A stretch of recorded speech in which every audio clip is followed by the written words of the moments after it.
नाथ, आज का हमारा विषय है कि कलश का पूजन और कलश कितना बड़ा होना चाहिए और किस किस चीज़ों से बनी हुई हमारे पास कलश हम अपने पूजन में रख सकते हैं। कहा जाता है कि अखंडित व सुशोभितम स्वर्ण राजतम व ताम्र अथवा और फिर उसके बाद मिट्टी, ये चार चीज़ों से जो बनाई जाती है, या फिर सोने की चीज़ सोने की कलश रखे, या फिर चांदी की, या फिर तांबे की, या फिर मिट्टी की कलश हम अपने पूजन में प्रयोग कर सकते हैं।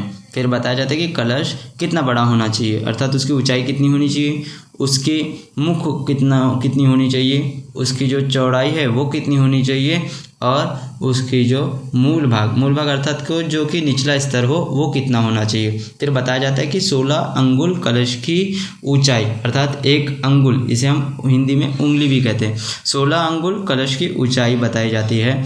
8 अंगुल कलश का मुख बताया जाता है, 15 अंगुल कलश की चौड़ाई बताई जाती है और 12 अंगुल कलश की मूल भाग बताई जाती है।